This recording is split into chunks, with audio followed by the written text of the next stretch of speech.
shine. Everywhere I go, I'm gonna let it shine.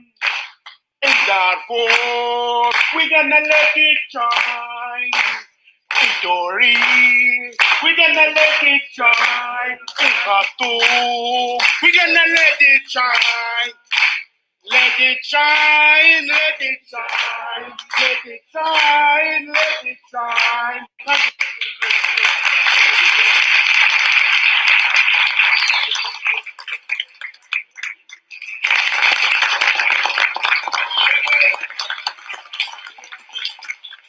Video. Assalamu alaikum. Assalamu alaikum. I greet you in the name of our country, in the name of our movement, the SPLM, in the name of our Tujamma, the NDA, and in the name of the New Sudan.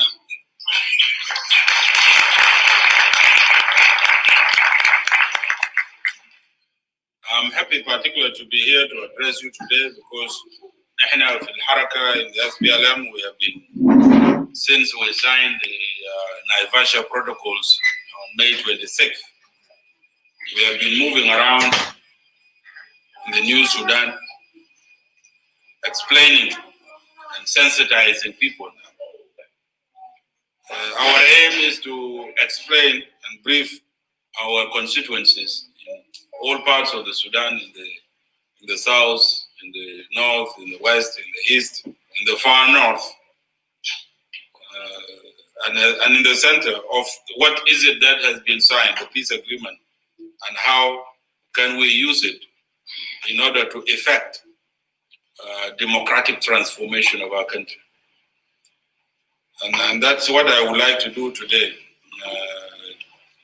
Take this occasion to continue what we are doing at home, to brief and inform the Sudanese diaspora of the peace process and the peace agreement. Because we want this peace agreement, unlike the Addis Ababa agreement and other peace agreements that have been signed in the Sudan, to be owned by the people and for the Sudanese people to use it for their own empowerment. Because if the agreement is not owned by the people, then anybody can come around and dishonor it. As Abel Elier has written, 2-minute agreements dishonored. So we want this agreement to be owned and used by the people for their own benefit.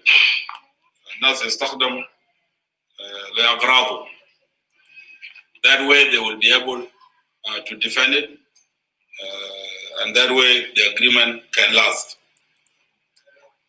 The 6 protocols or the 6 protocol agreements that we have signed in Machakos and in Naivasha, if and when implemented, will lead to solving the fundamental problem of the Sudan. It is not peace per se, because even a graveyard is peaceful. And so when I say that, when I talk about the peace agreement in the Sudan, I cannot disconnect it with the need for fundamental change in the Sudan. Because peace within the context of the whole Sudan is not peace, but a continuation of war in a different form.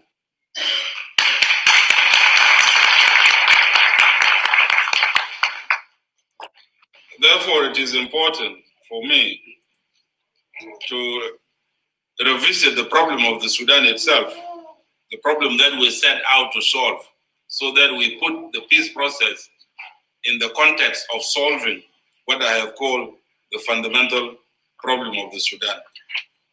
So what is the problem of the Sudan?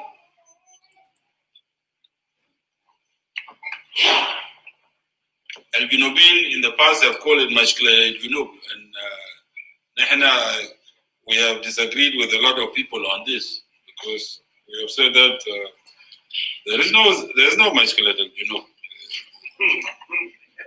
What is the problem in the South? At least Southerners should not be talking about Mashkila al-Junub. I figuratively say that is as old Ugad Firagaba. If somebody comes and sits on my back, Who is the problem? The person being sat on or the person sitting on?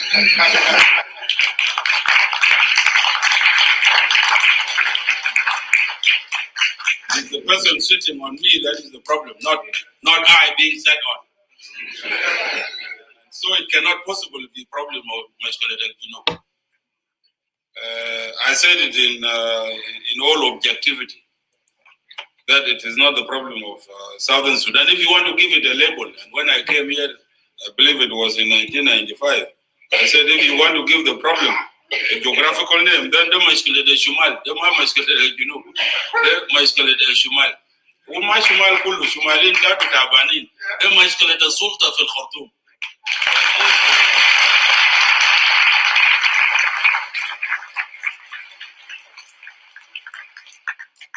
That is a fundamental problem of the Sudan. It is not a problem with Darfur, or a problem with Juba, or a problem with Bija, or a problem with Nubians in the far north, or a problem with Al-Masakin, the Umbanda, or Umdurman. It is a problem of governance in Khartoum itself.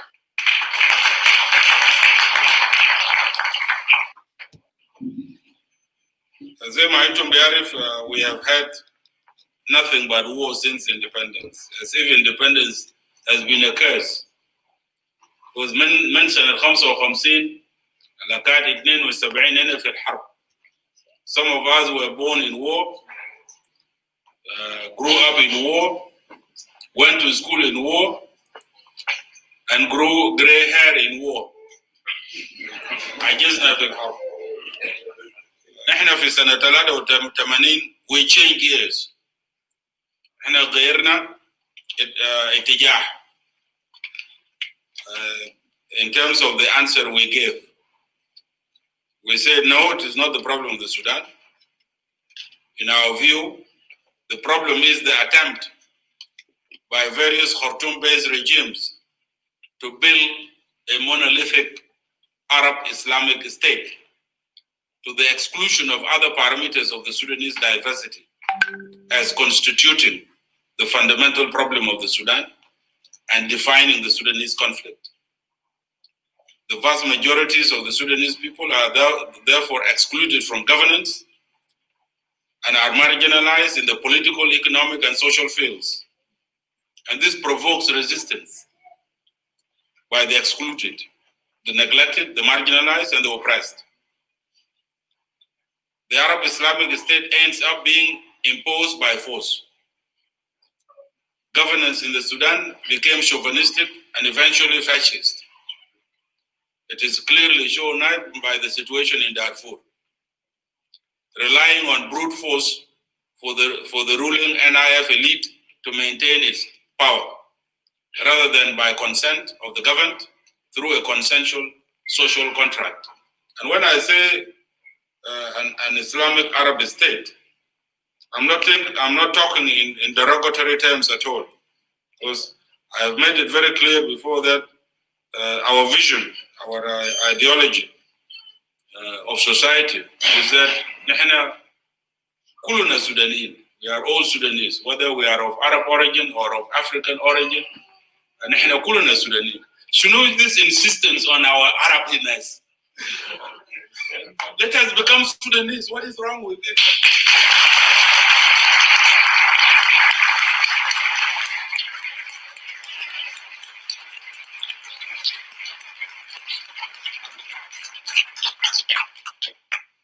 That at all does not mean that we will drop our Arab cultural heritage, because it is a major contribution to Sudanese culture and to the Sudanese identity.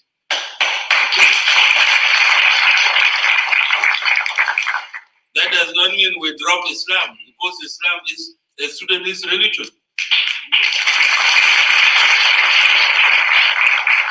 Let us first and foremost accept ourselves as Sudanese. This is what can unite us. Al-Uruba cannot unite us. Africanism that is opposed to Uruba cannot unite us. Islam cannot unite us. Christianity cannot unite us, but Sudanism can unite us because it is a common.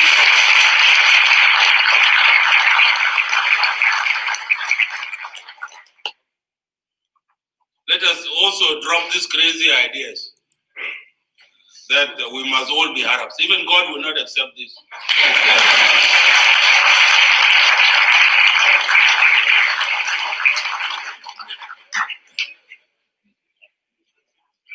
In his infinite wisdom, it is this same God that made the Arabs, that made the Nuba, that made the Fur, that made the Dinka, that made the Nubians, that made the Bija, that made the Shuluk, that made all the 500 different ethnic groups in the Sudan. And who is this to amend God's creation? This person,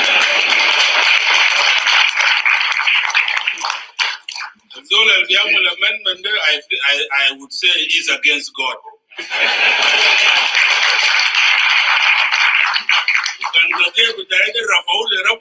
I will win this case.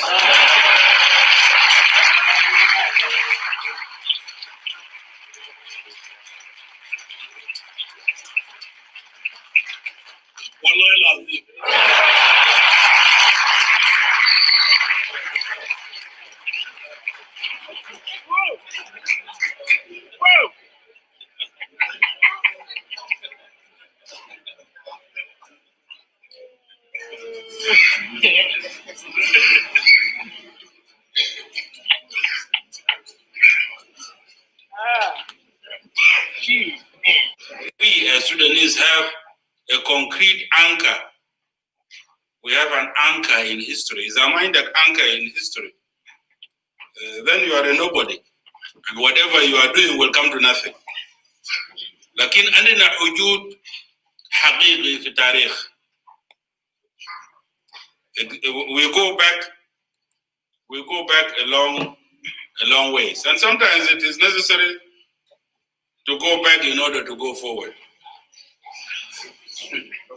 And we need to make this exercise in the Sudan so that we can find our bearings. Because if you don't have a past, then you cannot possibly have a future. But then we did not fall from the sky. We have been here all along. There is also a series of books, The General History of Africa by UNESCO, volumes 1 to 7. Volume 2 is covers the Nile Valley and the Horn of Africa. I recommend that you read, you acquire and read this book. It's by UNESCO and it is authoritative. It has lots of research.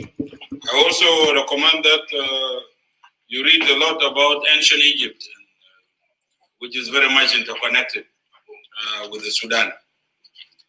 We have a long history. Peoples and kingdoms have lived, thrived, and disappeared in the geographical area now that constitutes the present Sudan. Yet, and despite all this wealth of historical evidence, the present and previous rulers in Khartoum present a false picture of our country, as if the Sudan started with them, and as if the history and reality of the Sudan consists only of specific parameters, Arabism and Islamism. We are much bigger than that.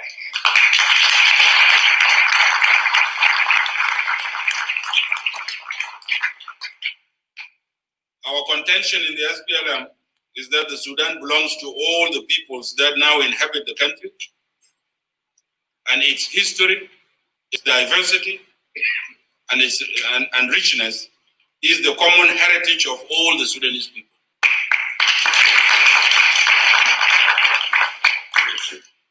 It is important to establish this firm anchor in history and to affirm that the Sudan and we, the Sudanese, are indeed a historical people. And so let no one push you off the rails of history. And I was in Nizuk Barra min al-Tarikh, ita kanga shina gola. And I am here to stay, and I have equal rights like anybody else.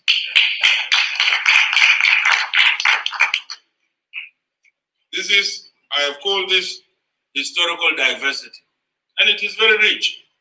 We should, our academicians, our scholars, should have muzid min al-study. We should have interdisciplinary teams from various disciplines to study our languages, because there's a lot of commonality. We articulated our objective as the achievement of the new Sudan, a new Sudanese political dispensation, and that this new Sudanese political dispensation cannot be forced on people. It must be voluntary, and therefore, in our literature, we have what we call voluntary unity of the country.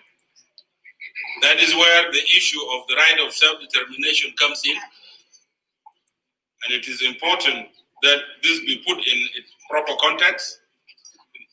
The right of self-determination, and it has concerned many Northerners, that this will bring disunity, that it will bring separation. And I say quite categorically, yes, it can bring separation if the new Sudan is not achieved. Nobody would accept to be a second-class citizen in his or her own country. And so, unless we achieve a new Sudanese political dispensation, a new Sudan that belongs to all of us equally, in which we are equal stakeholders, then why should I remain in a country where I'm called Abid? No, I will not. But then, let us therefore take the bull by the horns and change the Sudan so that it belongs to all of us, so that it remains united. Otherwise,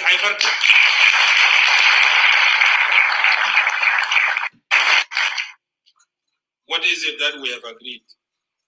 We have signed 6 agreements: Machakos, security arrangements, wealth sharing, power sharing, 2 areas with Ajubala Nuba, and Blue Nile Wabie.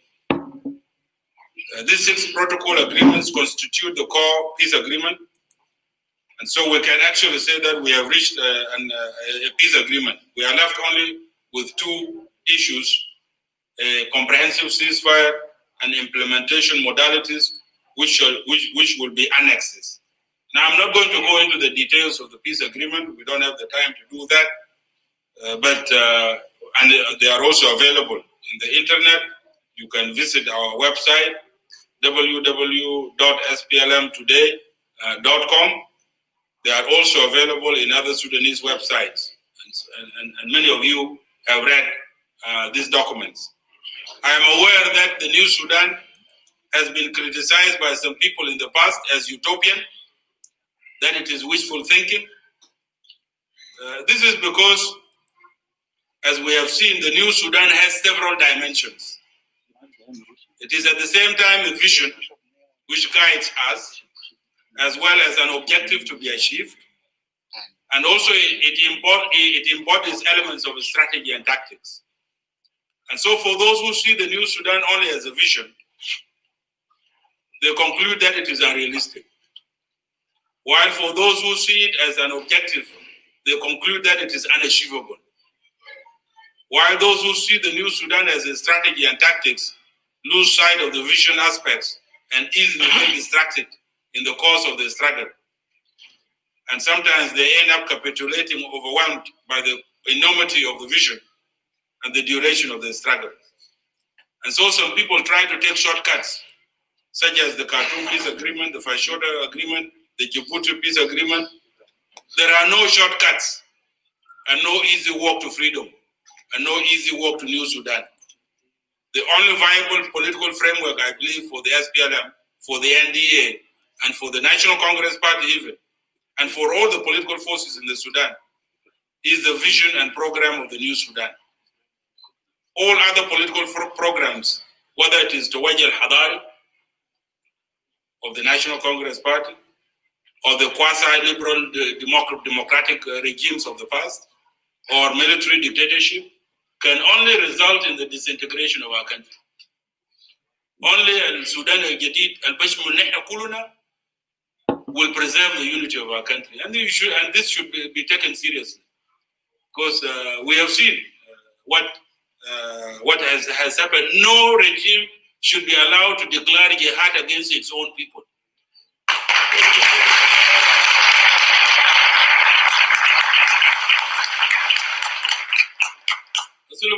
This is a recipe for disaster.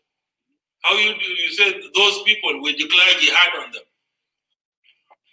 Now, in this context, I want to talk about Darfur, because some people are mystified about what is going on in Darfur, and it is tragic, but it was bound to happen.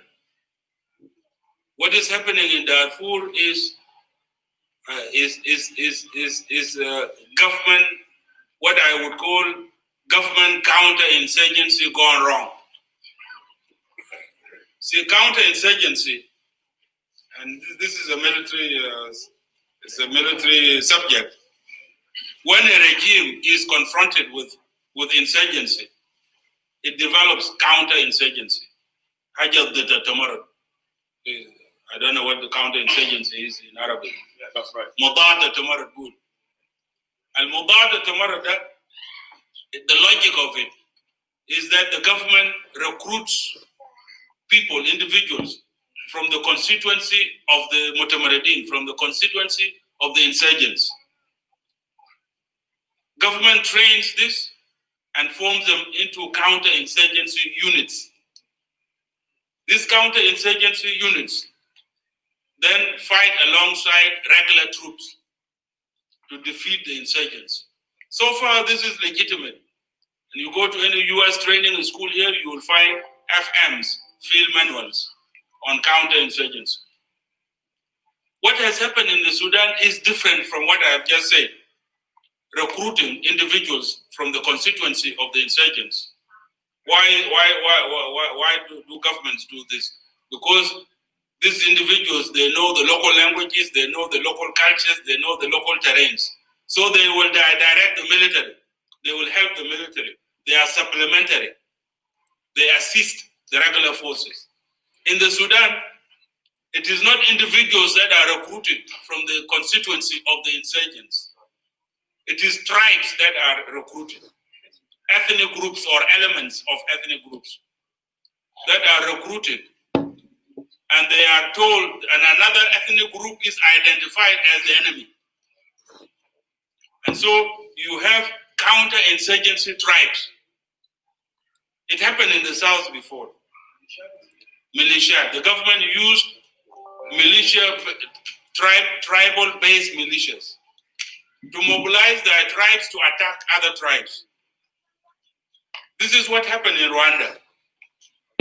The tribe of the president, Habyarimana, the Hutu, were used as a counter-insurgency tribe against the Tutsi, who were the tribe of the rebellion. The same thing is happening in the Sudan, that the elements of Arab tribes in Darfur, and it is not all the Arab tribes, and the majority of the Arab tribes in Darfur are against this.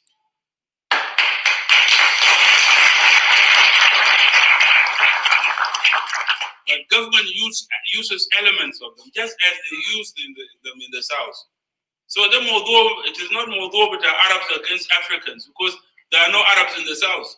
But the same counter-insurgency strategy was used to devastate. Recently, the Shulu Kingdom, and some of you heard it, was devastated by this tribal-based militias and this government counter-insurgency.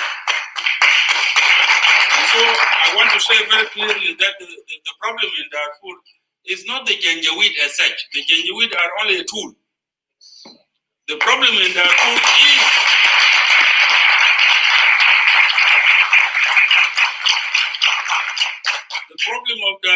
is the government counter-insurgency strategy. It should not happen. No government should be allowed to use tribes against tribes in order to remain in power.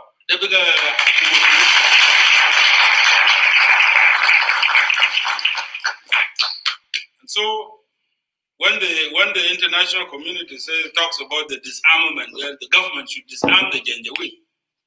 It's a big joke. Because it is the same government that armed the Janjaweed. And so how can the same government disarm part of its forces?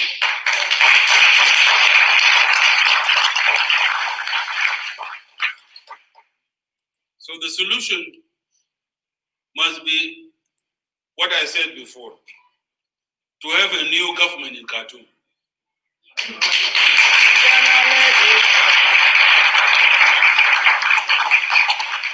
Now, when I say to have a new government in Khartoum, I'm not saying that the NIF and the National Congress Party should go. We have an agreement with them.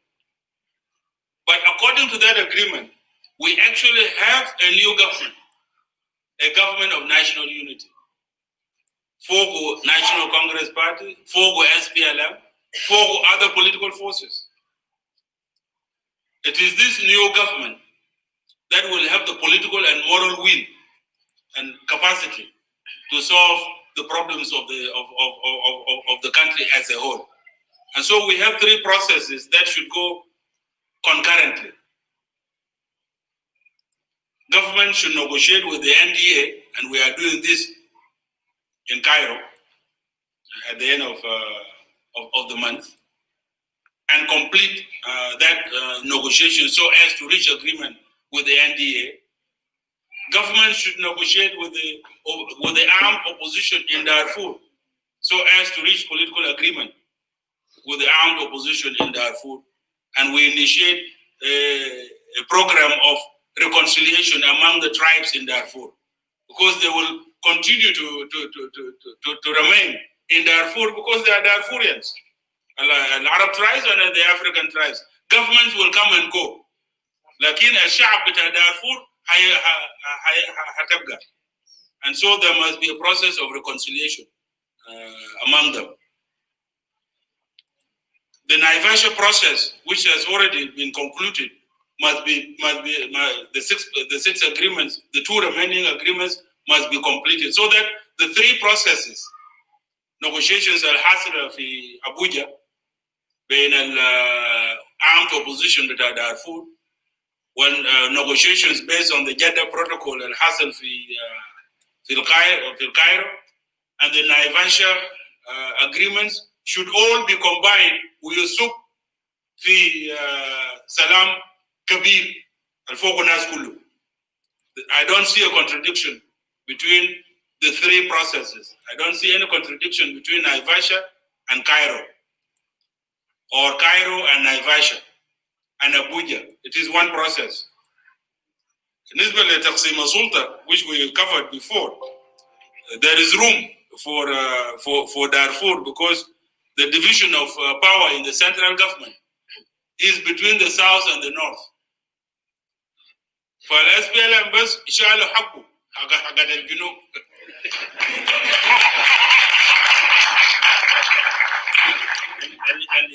هي 30%. 70% للشمال. This is according to population. And so ناس دارفور وناس جبال النوبة وناس نيل الأزرق وناس شرق السودان وناس نيو كوش this كوش organization يمشي يشيلوا النسبة بتوعهم من 70%.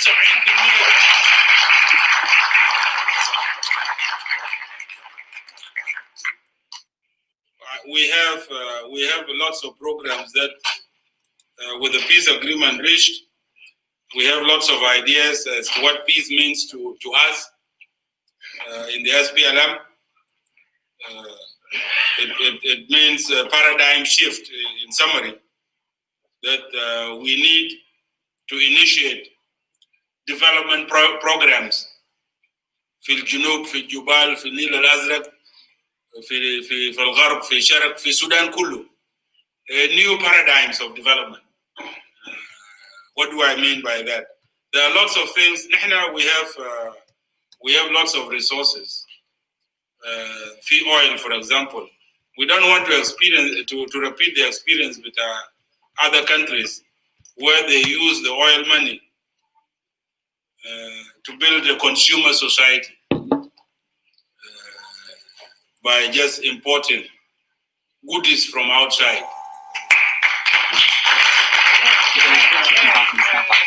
We want to use the oil money literally to fuel agriculture.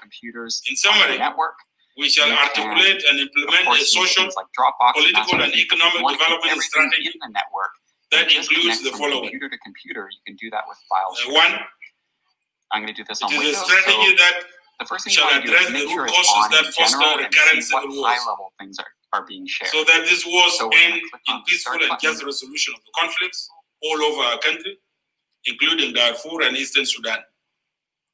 This will be achieved through establishing what we have called people sovereignty, a people-centered form of governance, a true social contract between the people and their government.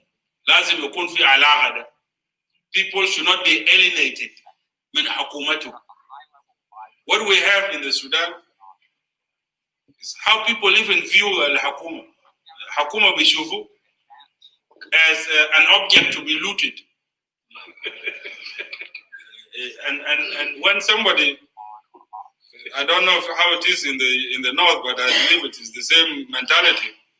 كان زول بقى وزير 5 years بيقول شو ولد فلان بقى وزير 5 سنة ولا بنى ولا قطيع.